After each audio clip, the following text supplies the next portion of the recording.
आणि आज आपण तांबणेमाळ्यामध्ये जो समोरचा स्थानिक वस्तीवरचा जो पूल आहे त्या पुलावरती आपण आज आलेलो आहोत. तर आपण पाहू शकता सततचा पाऊस मुसळधार पाऊस चालू असल्यामुळे हा जो पूल आहे तेव्हा पूल रातभर या पुलावरून पाणी गेलेलं आहे. आपण पाहू शकता जवळजवळ कमरे एवढं पाणी या ठिकाणी होतं. तर आपण पाहू शकता ग्रामपंचायतीने गेल्या वर्षी या ठिकाणी मोऱ्या टाकल्या होत्या.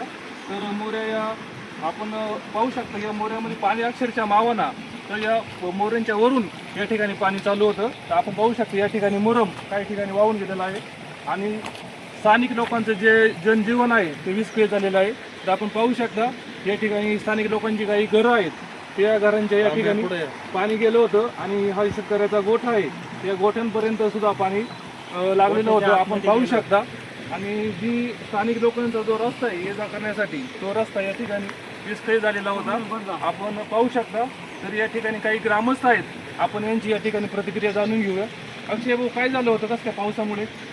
काय झालंय का 5-6 वर्ष असं पाऊस झाला नाही, असं पाऊस झालाय टायमाला. या वर्षी या वर्षी आणि जे पाणी आलंय भरपूर ते पाणी त्यात मावलंच नाही. आणि जे वरून जे आहेत ते आजूबाजू शेतकरी वाढायचे त्यांनी काय केलं सगळी घाण आणली वर्षात टाकलेली.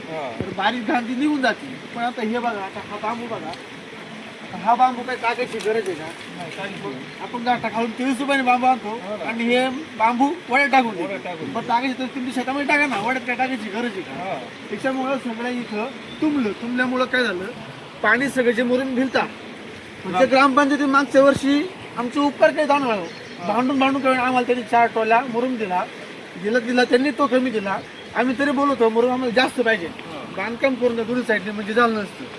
आता जे पाणी जे आलं ते सर्व यांच्या इकडं गोठ्यामध्ये गेलं. शेतकऱ्याच्या खालून पाणी निघालं त्या घरांमधून तिकडून त्या गोठ्यामधून पाणी खाली निघून गेलेलं आहे. म्हणून सकाळी आम्ही 4-5 जणांनी येऊन ती सगळी घाण काढली.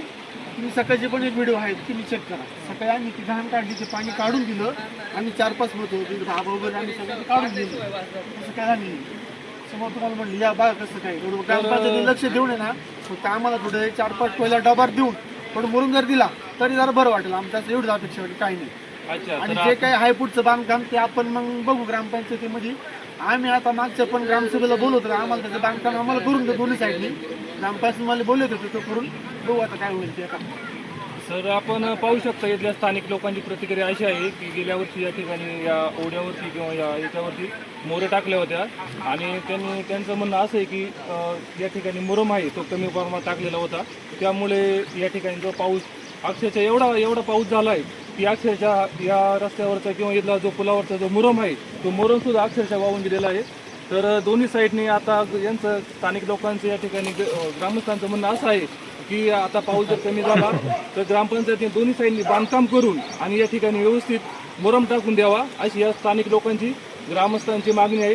तर या ठिकाणी काही ग्रामस्थ आलेले आहेत तर त्यांची सुद्धा प्रतिक्रिया आपण जाणून घेऊया. खाली 5-6 घर आहे तिथे जाणे सुद्धा तसं बंद झालेली. खालचे पण माणसं पाईप गाड्या घरीच लावतात आणि पाईप आहे करतात. अच्छा म्हणजे तात्काळ केलं पाहिजे. सध्या डबल टाकून तरी रस्ते खड्डे काढले तरी पण चालू काम होऊन जाईल. बांधकामाचं आपण नंतर बघू. सांगतच आम्ही ग्रामसभेमध्ये ठराव मांडलेलं आहे आम्हाला बांधकाम पूर्ण दोन साईड. तर या ठिकाणी काही ग्रामस्थ सुद्धा आलेले आहेत नंतर आपण त्यांची सुद्धा प्रतिक्रिया घेऊया. या ठिकाणी सुद्धा आलेले ते सुद्धा या ठिकाणी राहत आहेत. तर जाणून घेऊया त्यांची सुद्धा प्रतिक्रिया काय आहे. इकडून पण हा मुरुम जाऊन टाकू. या ठिकाणी अतिशय पाऊस ढगफुटी प्रमाणात झाल्यामुळे या ठिकाणी जो काही आपण ग्रामपंचायत मार्फत पूल केला होता त्या पुलाला निधी कमी पडल्यामुळे भाऊसाहेबांनी सांगितलं होते की आता पुढच्या 17 वित्त आयोगामध्ये हे बांधकाम होईल. परंतु त्याआधीच या ठिकाणी आपण पाहिलं की हा जो मुरुम आहे हा पूर्णपणे वाहून गेलेला आहे. यासाठी तात्काळ मुरुमाची किंवा भराव्याची गरज आहे. तर प्रशासकीय आता सध्या प्रशासकीय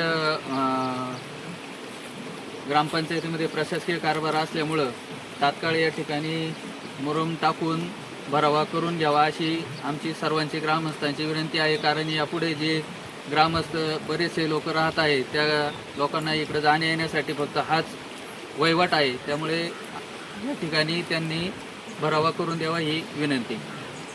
तर आपण पाहू शकता आता चालू वर्षी एवढा पाऊस झालेला आहे की सुद्धा शेतकऱ्यांचं जनजीवन हे विस्कळीत झालेलं आहे आणि शेतकऱ्यांवरती मोठं आर्थिक संकट हे मोठं आलेलं आहे. तर आपण पाहू शकता की या ठिकाणी जे ओढ आहेत या ओढ्यांना नदीचे स्वरूप या ठिकाणी प्राप्त झालेले आपल्याला पाहायला भेटते.